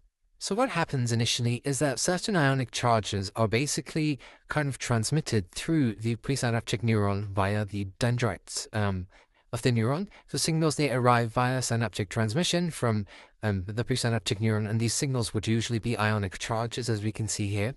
And these charges entering, they can be positive or they can be negative. So they are actually called electrotonic potentials, and these electrotonic potentials, they basically spread through the soma from the dendrites passively, and the response that can be produced here is actually a graded response. Now what this means is that the strength of the response is going to basically depend on the number of charges. So basically, the more charges you get, the larger the response is going to be within the cell body, and the fewer charges you get, the weaker the response is going to be within the cell body. So eventually what happens is that all of these charges would go to the center of the soma or the cell body, and the negative and positive electrotonic potentials are going to get integrated or basically summed within that soma or cell body. So summation is going to occur within the soma. So eventually the sum of the electrotonic potentials is going to reach the axon hillock, as we talked about. It's kind of like the neck of the neuron, so located at the neck of the soma. And the axon hillock is very important for thresholding, and is basically what decides if the integrated sum of the electrotonic potentials is going to reach the threshold for generating a proper action potential. So if you remember, action potentials are all or none, and that thresholding is just set at the axon hillock. If the sum of the action potentials is positive and it basically exceeds that threshold that is set specifically at that axon hillock, then an action potential response is going to be generated, and it's going to spread down the axon and go towards the axon terminals. If the charges don't exceed the threshold, you do not get an action potential. So here is a graph showing us an action potential. Now on the x-axis you've got the time in milliseconds, and on the y-axis you've got the voltage in millivolts. So millivolts is quite a small unit, and you can see that the change is basically quite small. The y-axis can also be called the membrane potential. Now what the membrane potential is effectively is that it's the difference in the electrical potential between the interior and exterior of a cell. And it's actually caused by the separation of charges, and is measured in volts or millivolts, as we can see here. So that sort of voltage is just measuring the membrane potential, which again is the difference between the interior and exterior electric potential of a cell. So that can be either that the inside is more negatively charged compared to the outside, or vice versa. But in this particular graph, you can see that the resting potential is -70.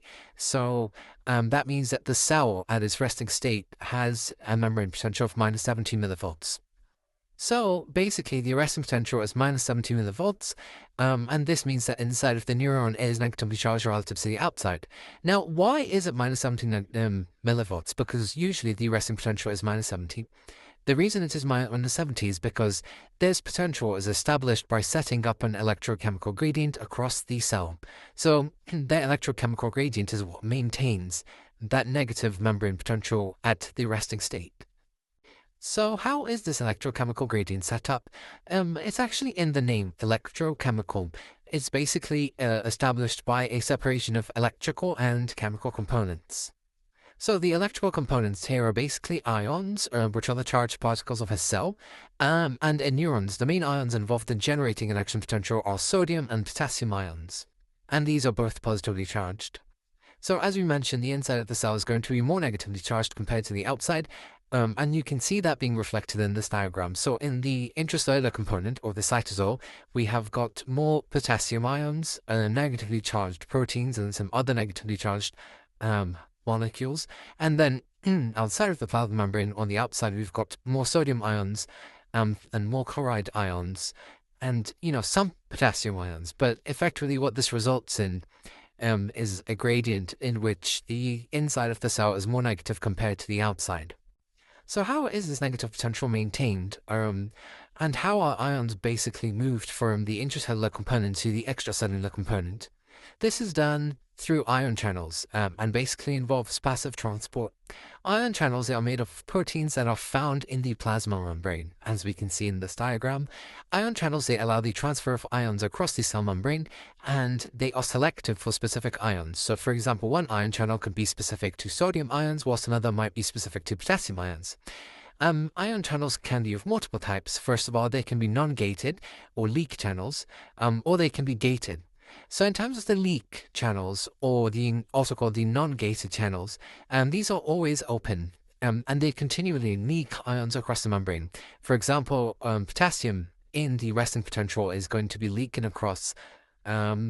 So that's important. And then we've also got, in terms of the gated ones, we can either have voltage gated, which is when they open or close in response to voltage changes. For example, sodium in the neuron action potential. We know that the influx of sodium, and hence the opening of specific voltage-gated sodium channels, is going to happen once the cell reaches a specific voltage. But we could also have, in terms of gated ion channels, we could also have ligand-gated channels, which is when they open or close in response to a chemical or a drug. For example, acetylcholine opens sodium ions, postsynaptic neurons, causing the generation of an action potential. So remember, this is the passive flow of ions. It does not require any ATP or energy. It's just going to be triggered by different things such as voltage or ligands. And hence, this is passive transport. Now, the catch here is that with passive transport, the ions are always going to be moving down the concentration gradient because effectively they are trying to reach equilibrium. Now, there is another type of transport that is also happening within these cell membranes, and that is active transport. Now, because active transport involves the expenditure of ATP, it means that the flow of ions does not necessarily have to be down a concentration gradient. It can also be against a concentration gradient. And in neurons, this is mainly going to be the sodium-potassium pump, which is active transport. And what this does is obviously it allows ions to travel across the membrane against their concentration gradients, and effectively it pumps 3 sodium ions out of the cell for every 2 potassium ions that it pumps into the cell. What this results in is that you've got a higher concentration of sodium outside of the cell and a lower concentration of sodium inside the cell, but a higher concentration of potassium inside the cell relative to the outside. Now, the way the resting membrane potential is set up is actually through a combination of these factors. So initially, we know that inside of the cell is negative, and that is because, first of all, there is low protein permeability. So there are negatively charged intracellular proteins on the cytosol side of it, and these they're not able to actually leave. The second way is through the sodium-potassium pump. So this is active transport where sodium is constantly pumped out and potassium is pumped in. And this again means that the outside of the cell is going to be more positive because it's got more sodium ions compared to the inside, which has fewer sodium ions and more potassium ions. And then we also have the third factor being that there is high potassium permeability, which is passive transport. So as we can see here, we have got loads of potassium leak channels, which allows potassium ions from the intracellular component to flow freely through the leak channels to the extracellular component, further making the inside of the cell negative. What this ends up having is that you set 3 main gradients. So first of all, you've got the electrical gradients, which is where extracellularly it's positive compared to the intracellular component, which is negative. We've got the chemical gradient, which is where outside you have a higher sodium concentration compared to the inside. And then the second chemical gradient is where inside you have a higher potassium concentration compared to the outside. Now, an equilibrium is reached when all of these forces are basically balanced, and in that equilibrium point is where you would reach the resting membrane potential. So we might ask, how is an electrochemical balance achieved at equilibrium, and if it's possible to measure or predict this equilibrium point? So yes, we can measure and predict this equilibrium point, and we're going to be using the Nernst equation for this. And to start off, we're going to assume that there is only one type of ion. Now, the Nernst equation is basically a formula that is used to calculate the equilibrium potential, also called the Nernst potential, of a specific ion across a cell membrane. It basically determines the voltage required to balance an ion's concentration gradient, meaning that it calculates the membrane potential at which there is no net movement of that specific ion across the membrane, and hence it has reached equilibrium. So again, the equilibrium potential is the voltage at which the ion's net flow across the membrane is 0. Now, we do not need to know the full Nernst equation because there's going to be lots of components involved and lots of them are going to be constants. However, at a body temperature of 37 degrees, the equation is going to simplify to this. This is going to simplify to equilibrium potential for a given ion X is going to be equal to 61 millivolts over Z, which represents the ion valence, which is basically the charge of the ion, times by log of concentration of X outside divided by concentration of X inside. So effectively, all you need to know is that the equilibrium potential is going to depend on two things. First of all, the valence of the ion, so the charge, and then second of all, the concentration gradient. So for potassium, equilibrium potential is going to be negative. And that is because if we look at the equation, the concentration inside the cell is going to be much higher than the concentration outside. And therefore, this is going to lead to the equilibrium potential being negative.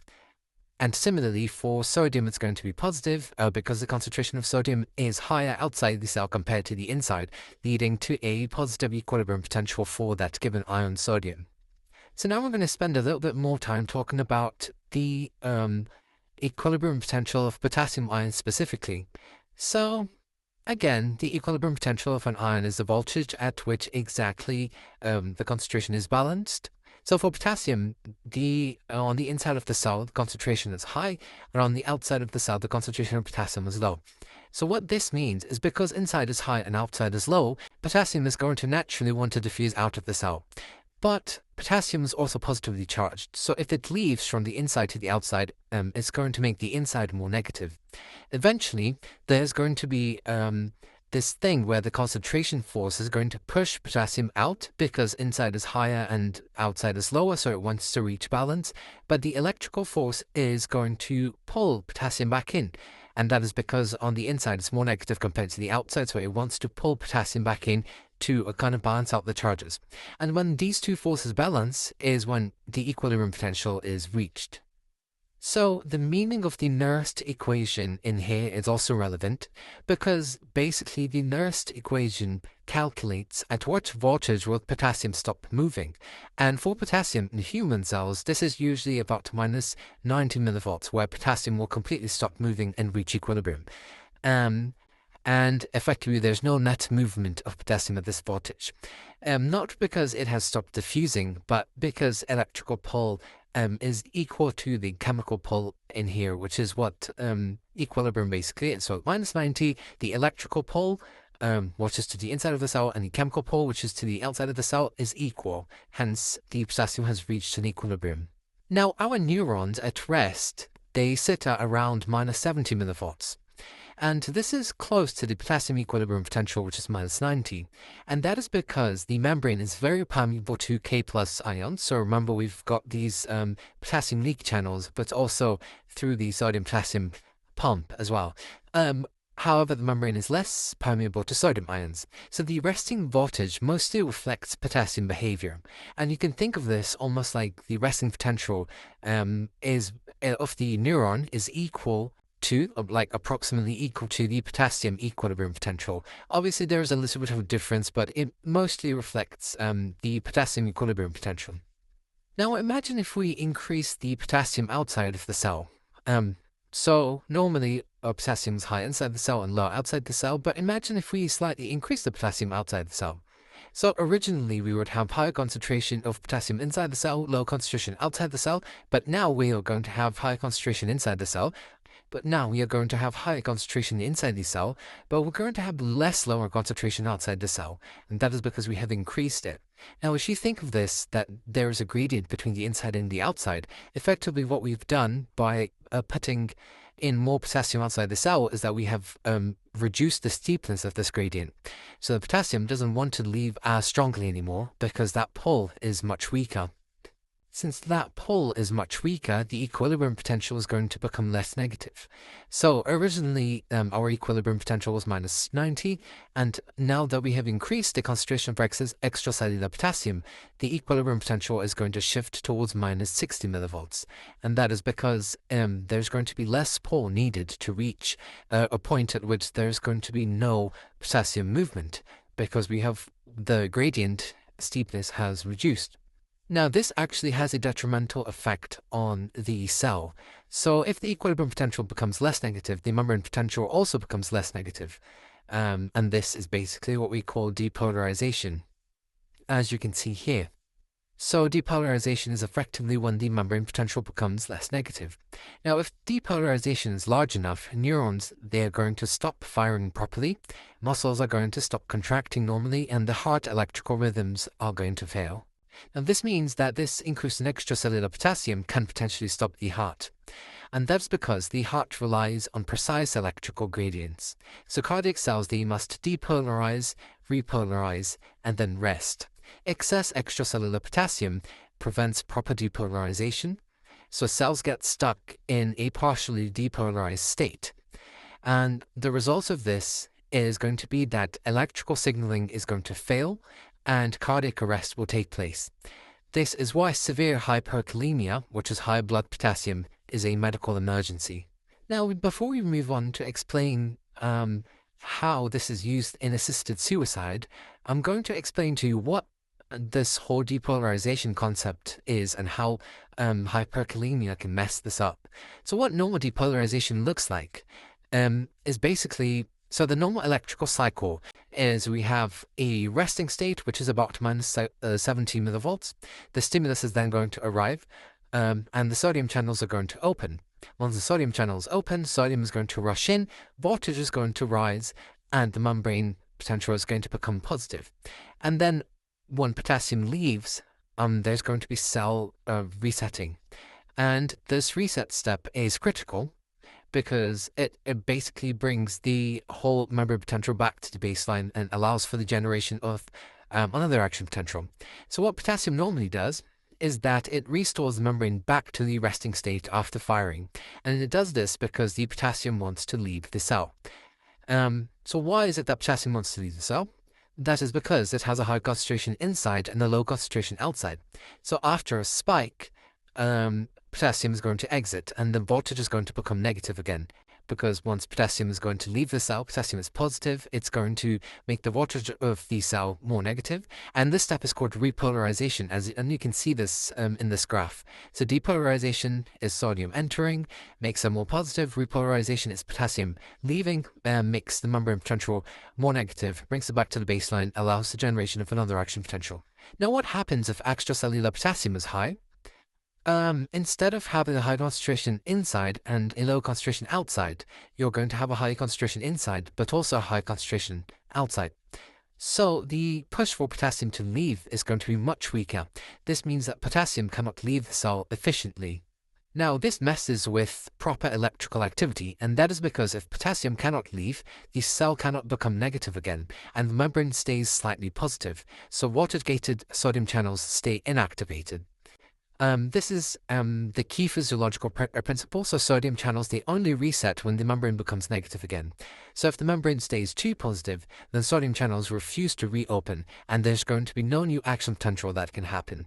And this means that the cell becomes electrically silent. So slightly depolarized for too long means that the cell is unable to fire, and sodium channels are going to stay locked. So just to summarize quickly, high extracellular potassium prevents potassium from leaving cells, so the membrane cannot return to a negative resting state. I think you should be looking at this graph the whole time I'm explaining this, which stops sodium channels from resetting and prevents new electrical signals. Now going back to the heart now, so why is potassium able to stop the heart? That is because the heart relies on precise electrical gradients. The cardiac cell must depolarize, and then repolarize, and then reset. And excess extracellular potassium is going to prevent the proper repolarization, so the cell is going to get stuck in a partially depolarized state, and electrical signaling is going to fail because no new action potentials are going to be generated, and hence cardiac arrest. So what is the link of this to assisted dying protocols? In some medical contexts, assisted dying is legally practiced, and potassium salts may be used after deep anesthesia. So the physiological reason for this is that potassium is going to disrupt cardiac electrical signals and it's going to stop the heart rhythm. So potassium itself is not what causes unconsciousness. Loss of awareness must be first medically induced via anesthesia, and then the potassium is going to act on it later in terms of disrupting the cardiac electrophysiology. So is the Nernst equation the most appropriate equation to use in this case? What are some problems surrounding this equation? So we talked about earlier how the resting moment potential is dependent on the valence and the concentration gradient according to the Nernst equation. However, some of the problems with this equation is that it only takes into account one type of ion. And it also only considers the valence and the concentration gradient, but it does not take into account permeability because remember ion channels, they are selectively permeable only to specific ions, and it does not take this into account. Now what solves all of these problems is the Goldman equation, and this takes into account the valence, concentration, permeability, and it includes multiple ions. So effectively, it's basically stating that the resting moment potential is the result of balancing out all of these factors. And as you can see, the new equation is going to include 61 millivolts times y log of the concentrations in and out of multiple ions combined, and it's going to give us minus 70 millivolts. So because neurons are highly permeable to potassium ions, the resting moment potential is close to the equilibrium of potassium ions, which is minus 80, but it's not exactly the same, and that is because there is some poor permeability to sodium ions nonetheless. So there is, although it's poor, there is still some sodium ions that leak back into the cell, but obviously not as prominent as potassium ions. So now describing the full action potential, first of all we have got the resting state, and the resting state, the membrane potential is minus 70 millivolts. All voltage gated sodium and potassium channels are closed, which means that sodium is not able to flow in. Voltage gated potassium channels are also closed, so potassium cannot leave via those channels. However, leak potassium channels are open, which means that some potassium is able to leak out from the inside to the outside of the cell, and hence potassium is in a way trapped inside the cell, apart from the action of the leak channels. So the second stage, there are these positive charges which are going to basically enter the soma of the neuron via the dendrites, and if they reach the threshold, which is usually going to be minus 55 millivolts, then they're going to trigger the opening of voltage-gated sodium channels, basically the threshold is going to be reached in the axon hillock, and then voltage-sensitive sodium channels are going to open, and then sodium is able to enter inside the cell, causing depolarization and increasing the membrane potential inside the cell, making it more positive, as you can see in this diagram. So this causes rapid depolarization. The inside of the cell is going to become more and more positive. So remember, in that graph, this is the initial ascending of the graph, so where it leads to the peak, and that is the depolarization. So once the membrane potential reaches plus 40 millivolts, repolarization is going to take place, and this is where the inactivation dates of the sodium channels are going to close from the inside, so that means that a normal sodium is able to enter the cell, and also voltage-sensitive potassium channels are going to open and potassium is able to leave the cell. And once potassium is leaving, this is going to cause the inside of the cell to become more negative again, so remember this is the part that's going down in the graph. And eventually there is this one stage after repolarization where there's a bit of an undershoot, so it's called after hyperpolarization, and it basically constitutes the relative refractory period during which no more action potential can be created, and this goes as low as minus 80 millivolts. So voltage-sensitive potassium channels, they stay open, and so that sodium fast activation dates start to close, which means that more potassium is going to start to leak, and the membrane is going to become more negative than it initially was. And then eventually the resting membrane potential is re-established, and the resting membrane potential is restored after hyperpolarization, primarily through the closing of voltage-gated potassium channels, which basically stops the excess efflux of potassium channels, and passive diffusion of ions through leak channels, and the continuous activity of sodium-potassium pump starts to restore, and then the ion concentrations become restored, and the membrane potential is brought back to approximately minus 70 millivolts, which is the resting potential. So how is the stimulus strength encoded? So the threshold is obviously above minus 55 millivolts. Action potentials are all or none, and this means that so they follow the all or none principle. So they always have the same amplitude, and therefore the strength of the stimulus is determined by how rapidly it fires, and hence the frequency.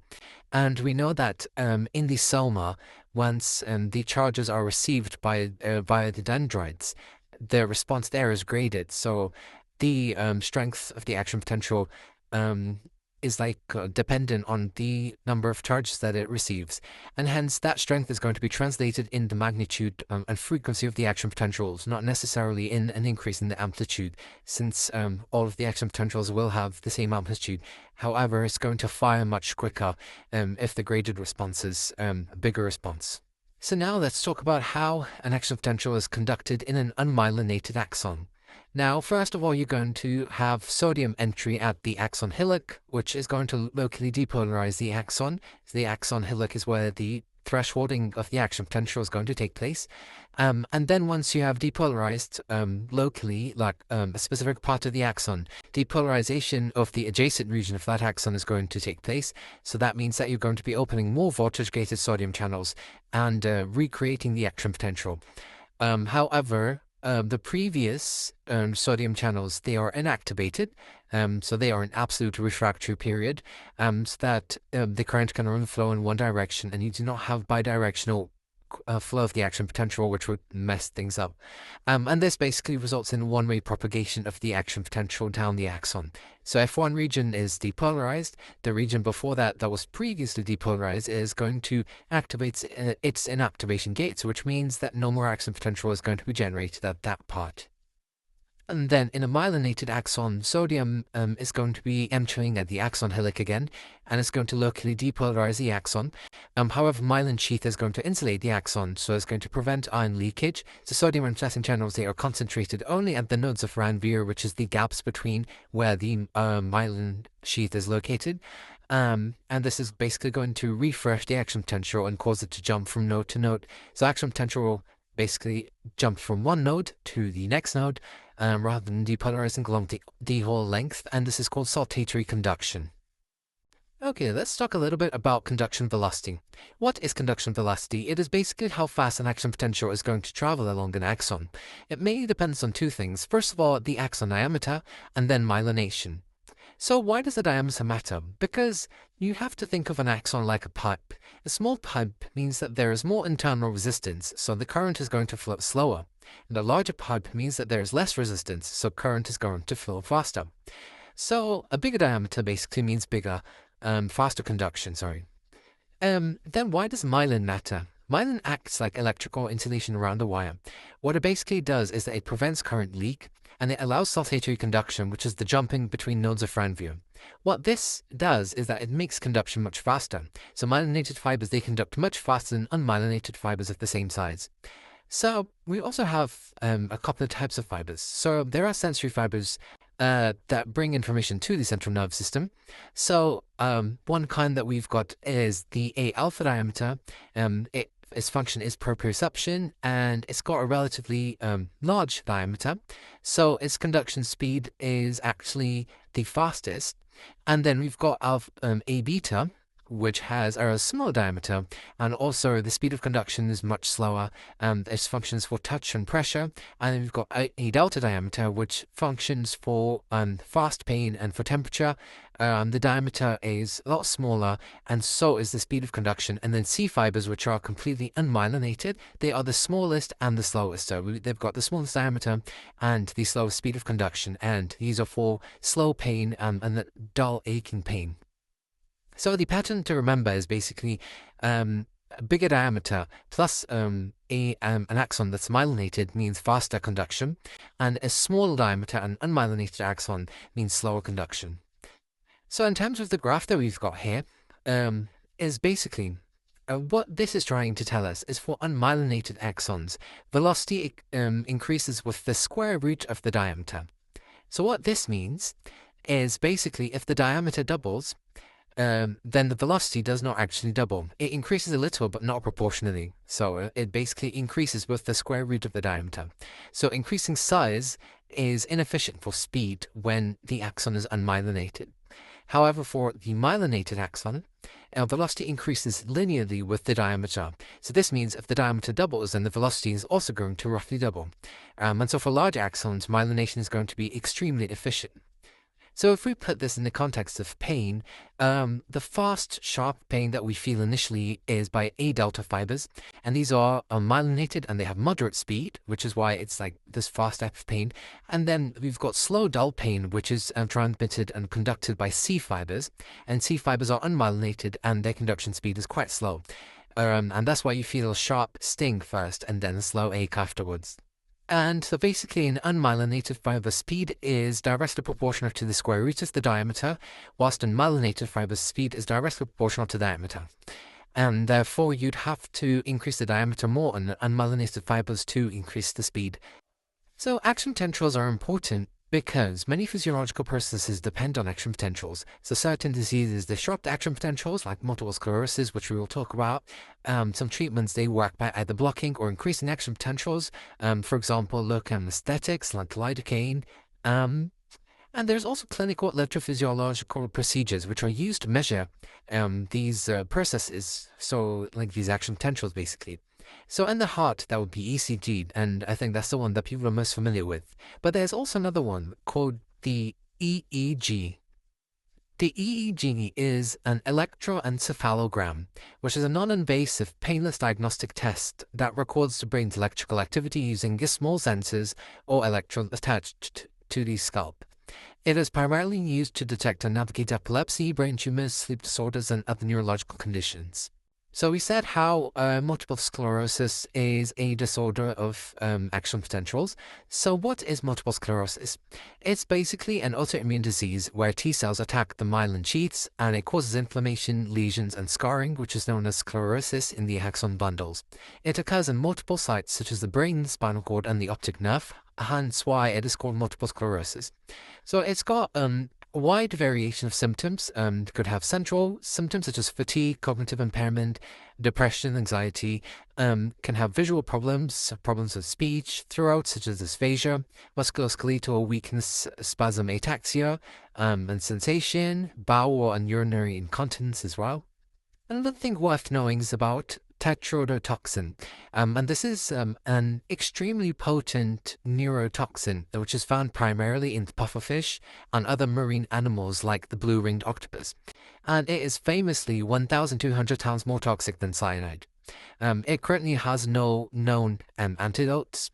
And the mechanism of action is that it is a selective sodium channel blocker. So it binds to water-gated sodium channels and prevents the firing of action potentials, effectively halting the nerve signal transmission. So symptoms typically appear within 30 minutes to 6 hours, and they progress through 4 stages. First of all, paresthesia, which is that numbness and tingling of lips and the tongue, gastrointestinal distress, such as nausea, vomiting, and abdominal pain, paralysis, so progressive muscle weakness, and loss of motor coordination, and then eventually respiratory failure. So death typically occurs via this because the diaphragm and the respiratory muscles fail, often whilst the victim remains fully conscious. We can also talk a bit about local anesthetics. So these are reversible and they prevent transmission of action potentials within the local region. They also block voltage-gated sodium channels, so decrease the rate of depolarization and repolarization. They actually have local effects, so they're relatively safe. And these local effects, they can be prolonged by administering with vasoconstrictors. So these vasoconstrictors would ensure that the anesthetic is not spread. It works best on small diameter neurons and is also associated with pain sensation. The most commonly used one is lidocaine, which you might know is used in dentistry as well.